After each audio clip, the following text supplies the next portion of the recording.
Ég heiti Björgvin og kem frá fyrirtæki sem heitir DT og það ekki allir sem kannast við það fyrirtæki en það 11 ára gamalt fyrirtæki sem búið að vinna að því að finna leið til að efnagreina fljótandi málm og það búið að vera til húsa í þar sem gamla internetstofunni var en við erum nýlega flutt á Lambhagaveg 5 beint á móti Bauhaus í mun stærra húsnæði.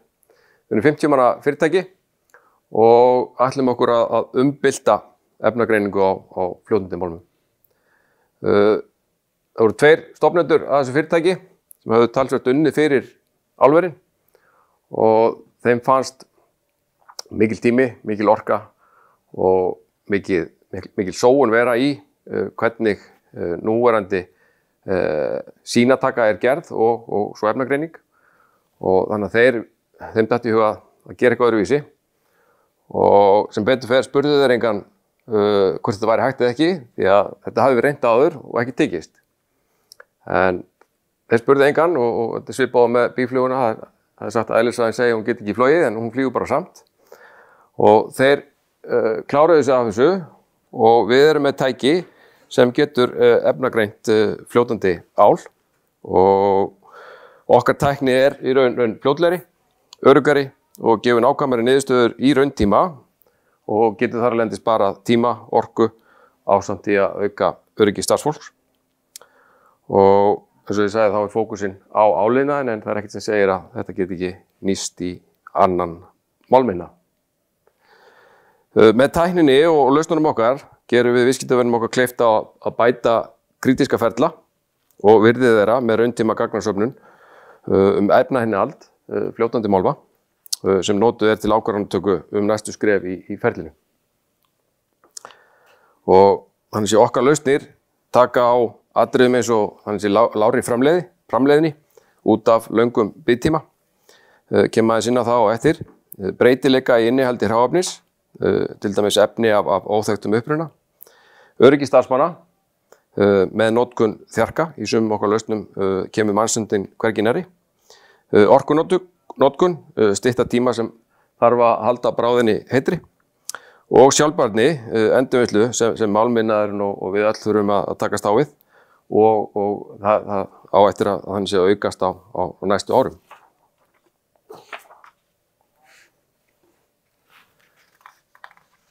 Hérna vinstra megin sést hvernig áltaka til sýnatöku fer fram.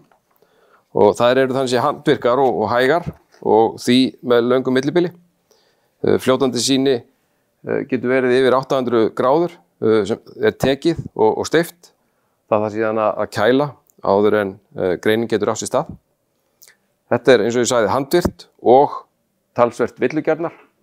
Það raun talað að 70% af villum í efnagreiningu séu af mannlegum völdum og sem þá æskilegt að losna við.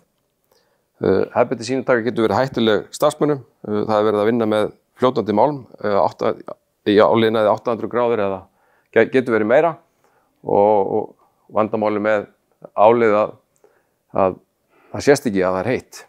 Sést ekki að þó að það fljótandi en það sést ekki litabreiting á því fyrir en það orðið talsvert heitt. Í venjulegri sýnatöku þá þarf sýnið meðhöndlun áður en hægt að vinna með það á rannsóknarstofu. Það fræst ofan að því. Síðan þarf sérfræðing til að lesa úr niðurstöðunum og allt þetta veldur því að viðbragðstíminn er langur.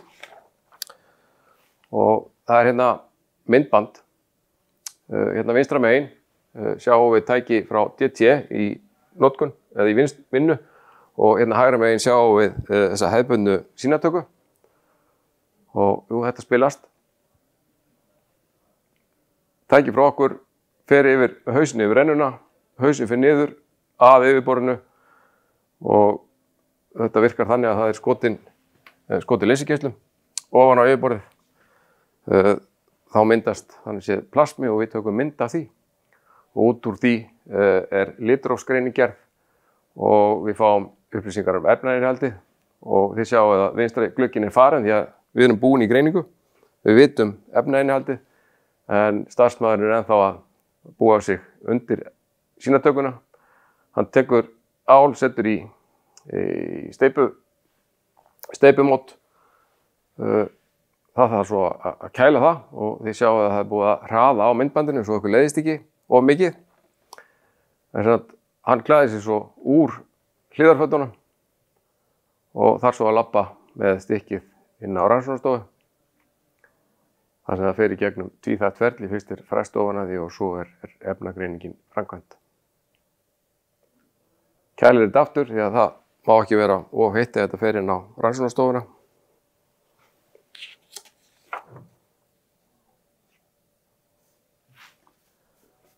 Fyrst frest ofan á stykkinu til að fá hreint yfirborð eða slétt yfirborð. Og það svo síðan sett í svokallaða OES tæki. Það sem gerður neisti og út frá því gerð svipað ljósbrotsmæling. Okkar tæki geti verið búið að gera ansi margar mælingar á þessum tímapunkti, þannig að stöðugar mælingar í rennunni.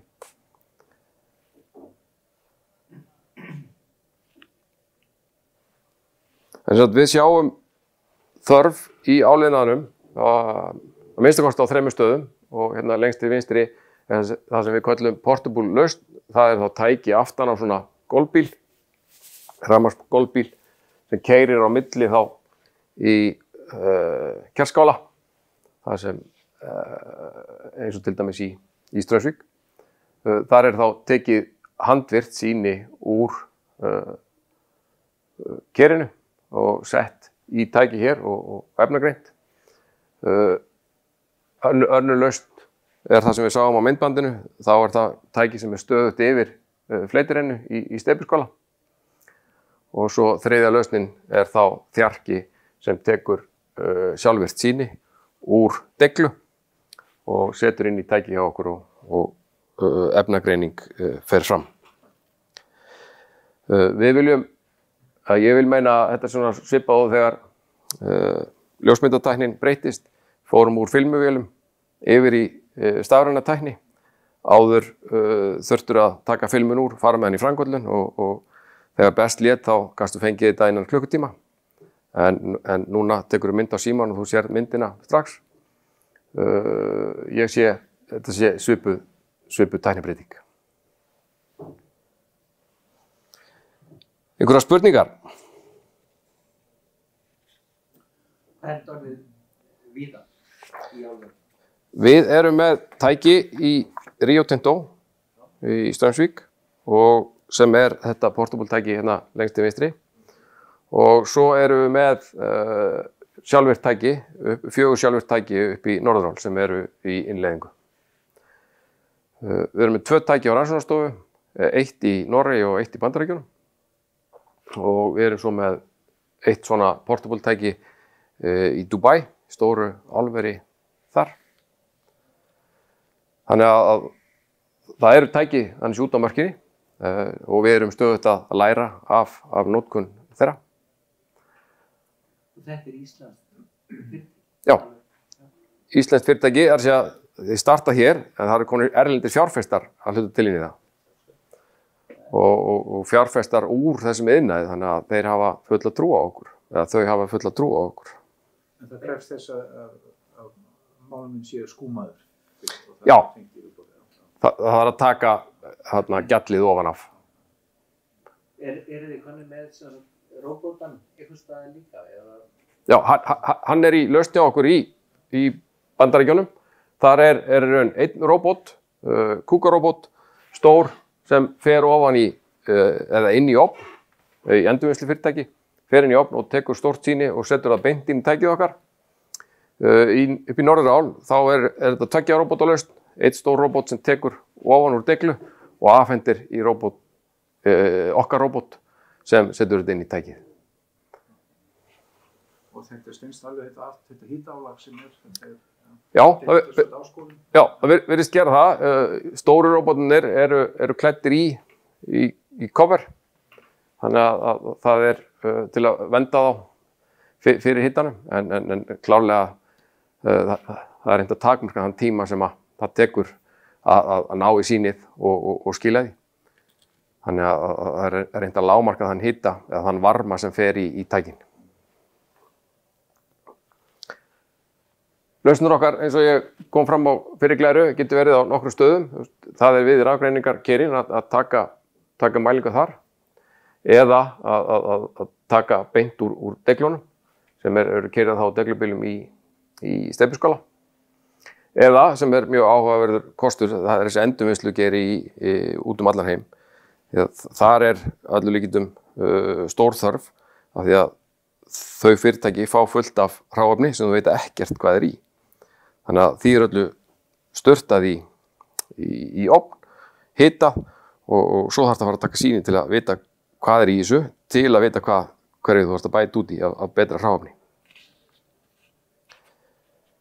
Þannig að lausnir okkar geta verið á mörgum stöðum í vinnslunni og til að meta efnainnihaldið sem er notað þá til að styðja við ákvarðanatöku ekki bara innihald efnisins eða vörunar, heldur líka til að meta þannig sé stöðu á kerjunum.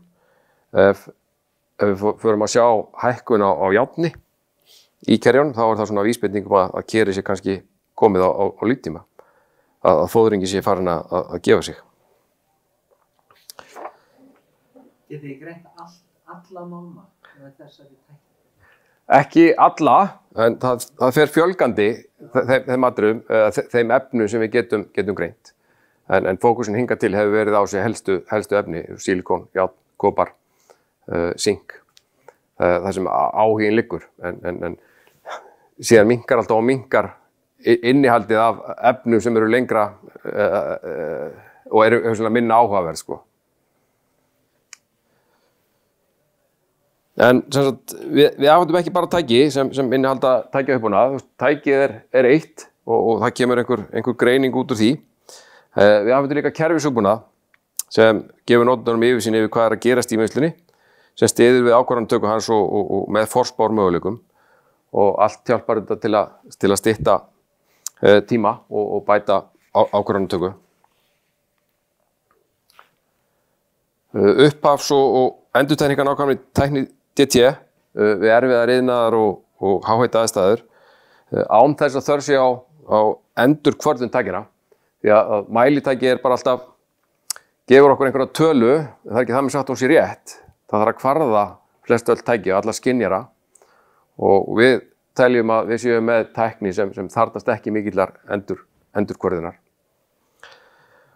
og viljum meina að tækin okkar séu þannig sé einstök á heimsvísu. Nákvæmlega eru pari við mælingar á rannsóknastofu og við viljum fullyrða að stundum séu við betri heldur en það.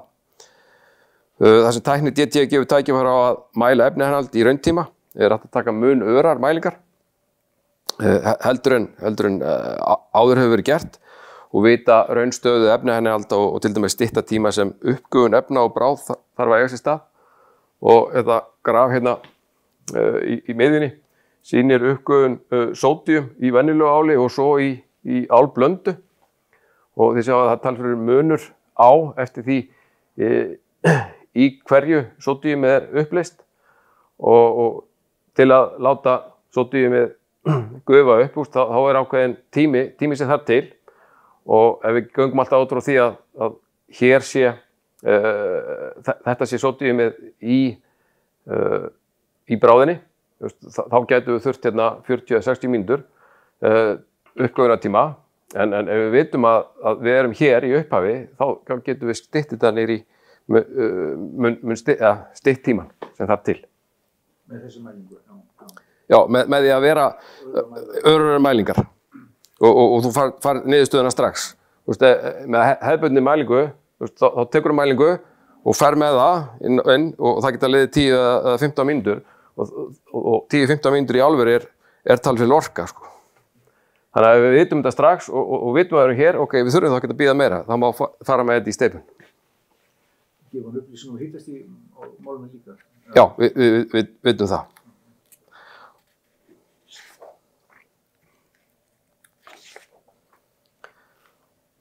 Og kerfisuppbúnaðurinn, hann hjálpar notandanum til. Hér er yfirlitsmynd, eftir hérna vinstra megin, sjáum við yfirlitsmynd yfir kerskála og hver hvítur ferningur er eitt ker og þið sjáu að það eru mismunandi litir og litirnir gefa til kynna að eitthvað ástand og rautt er hugsanlega ástand sem gefur til kynna að það er hátt járninnihald og þá getur starfsmaðurinn farið inn, smellt á hann og séð síðustu mælingu og síðustu mælingar sem geta hjálpað til við að sjá, ok, þetta er búið að vera í lagi hingað til, svo kemur eitthvað skot upp og það getur verið að þessi tekið ákvörðun, tekið aðra mælingu og það getur verið að hún fari niður og þá er kannski allt í lagi með kerið. En ef við sjáum stigni í mælingum, þá gefur það svona til kynna að það þarf eitthvað að fara að skoða með reksturinn á þessu staka keri. En þetta gefur starfsmanninum yfirlit yfir hvað er að gerast í verksmiðjunni hjá sér. Markmiðið með þessari tækni er að auka afköst, til dæmis í steypuskála, lækka hráefniskostnað, stytta tíma til ákvarðanatöku, stytta framleiðslutíma og minnka orkunotkun sem er þörf á, lágmarka sóun á hráefni með því að vita nákvæmlega hvað er í hráefninu og auka öryggi starfsfólks og reksturs. Við viljum meina að með sjálfvirkni mælingatöku eða sýnatöku þá losnum við mannhöndina, þá þurfum við ekki að klæða þessu upp í varnarbúnað og getum minnkað möguleika á slysum. Hér er annað myndband, sjáum hvort það spilast. Hér er alsjálfvirk sýnataka úr deglu með stórum hjarka.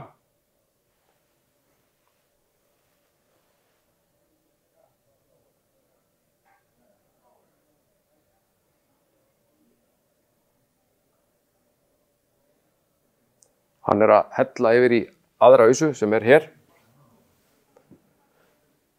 Þetta er ausan sem fer svo inn í tækið.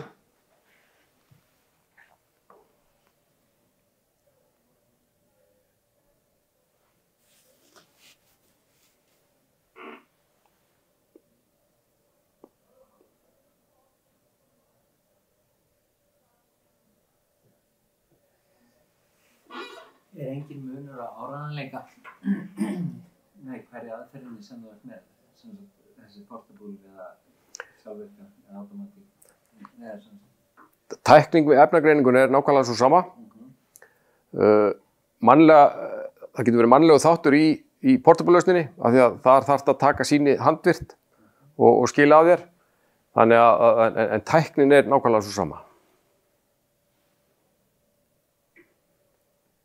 Þarna er hún að skjóta með laser og í þessum við köllum stationary tækjum þá skjótum við oftar af því við höfum tíma til þess. Í portable tækjunum þá er hraðinn meira mál og þá er styttri tími notaður í þetta. Og var þetta hittan, þið sjá að hann er klæddur, reynt að einangra hann frá hitagjöfunum.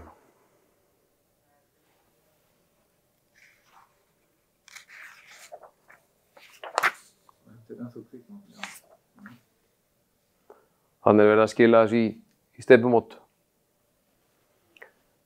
til að taka það sé til samanburðarsýni. Þessi sýni þá geymt þau ekki alltaf? Jú. Þetta sýnir þegar við verðum í tilraunafasa með, þá tökum við sýni og berum svo saman við eldri aðferðina.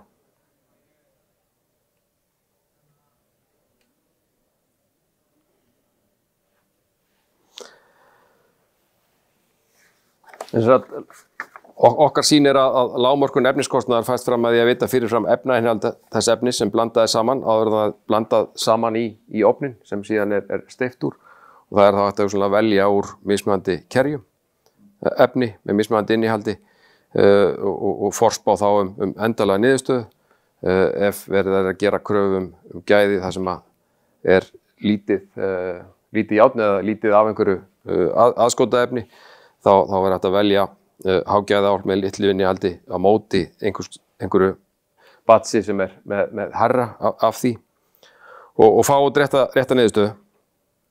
Það er nefnilega þannig að álver framleiða ekki bara eina tegund af áli, heldur sérstakar álblöndur og þær eru dýrari og er þörf á að vera innan ákveðinnar marka samkvæmt stöðlum til að afurðin verði ekki verðfelld og ef það kemur upp að það kemur í ljós að það eru einhver aðskotarefni eða efni yfir einhverju mörkum, þá þarf að annarkvort að verðfella og selja þetta ódýr eða að endursteypa þetta allt saman. Og það er talsverð orka sem fer í það. Eins og komin áðan í endurvinnslunum er mikilvægi mælinga enn meira. Við vitum ekkert hvað hvað við fáum í hendunar og þá þarf að taka örar mælingar og síðan setja annarkvort hreint ál eða íblöndunarefni í til að fá út þannig sé rétta niðurstöðu fyrir enda afurð. Þess að við getum þá forspáð hvað kemur út úr þessu og stýra þá upplöst efna og tímasetningu ísetninga að vera í bráðina og við sjáum hugsanlega fyrir okkur að hægt sé að regla sjálfvirka mötun hráefna sem henta hverju sinni. Þannig að þú ert þá með þekkt efnainnihald frá mismunandi sorsum og það er þá hægt að moka því ofan í ofnin í réttum hlutföllum.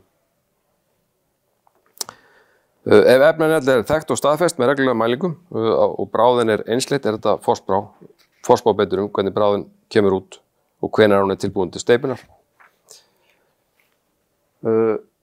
Hér er mynd úr bílaverksmiðju og það færist vöxt og hefur færst í vöxt síðustu árin að bílaframleiðendur eru að létta bílana sína og nota þá ál og ef þið hafið ekki skoðað til dæmis hvernig Tesla er að framleiða sína bíla þá mæli ég með að þið googlið þá Tesla og Gigapress. Þá fáið þið myndband af því hvernig sem sýnir hvað þeir eru að gera.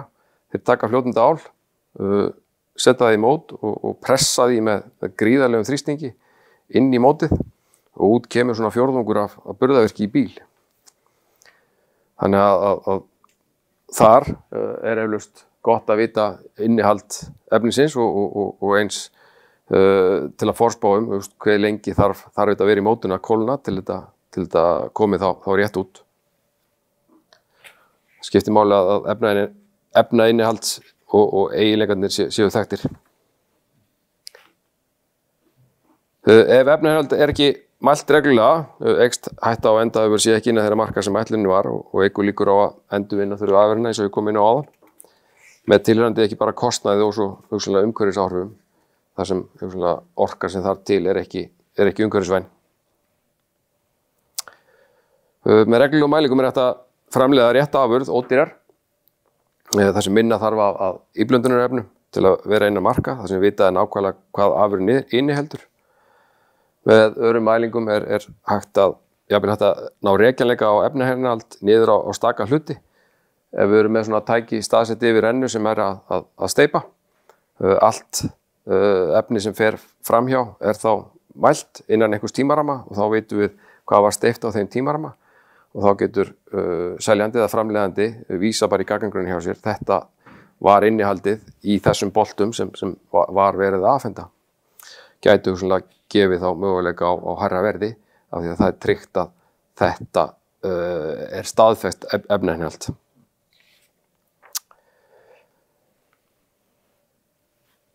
Í sömu tilfellum er hægt að fjarlægja mannsöndina eins og kom fram í myndbandinu áðan þar sem að það er þjarki sem tekur sýnið og skilar inn í tækið okkar og þar af leiðandi auka vinnu, handvirka vinnu og auka öryggi.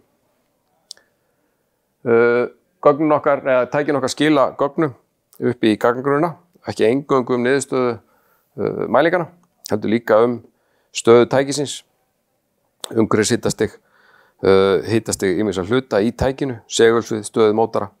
Þannig að við getum þá forspáð hver staðan á tækinu, eða sé hver staðan á tækinu er og forspáð, er eitthvað sem þarf að bregðast við, er einhverju skynjarar farnir að sýna einhver óeðlileg mörk, eru við innan allra eðlilegra marka og brugðust á við og annarkvort sagt viðskiptavini að hann þurfa að fara að kíkja á þetta eða sagt við hann að við þurfum að koma í heimsókn og gera einhverja breytingar hjá þér. Þetta er alltaf hægt að nálgast í gegnum netið, þau eru nettengt tækin að því gefnu að viðskiptavinir okkar gefa okkur afgang inn í sína verksmiðjur og það hefur verið að reynast erfiðar og erfiðar að fá að fara í gegnum eldveiki hjá viðskiptavinum því að þeir eru skítræddir eins og flest allir við tölvuárásir. En þetta er náttúrulega ekki unnið í einhverju tómarými. Þáttur að við séum orðin 50 manna fyrirtæki þá er þetta unnið í samstarfi við aðalega úr fræðasamfélaginu og það er búið að setja út rýndar greinar það sem við erum að gera og þetta er að klárlega sjálfsögðu ekki unnið án samstarfsaðila og við erum í samstarfi við Century Aluminium sem er móðurfyrirtæki Norðuráls, Rio Tinto, erum með tæki þar. Við erum með tæki hjá fyrirtæki sem heitir Novelis sem er í endurvinnslu á áli í Bandaríkjunum og svo erum við með tæki hjá fyrirtæki sem heitir EGA og er í Dubai, risastórt álver þar. Þetta er svona hraðsögð á hvað DTE er og hvað við erum að gera og hvað við getum gert.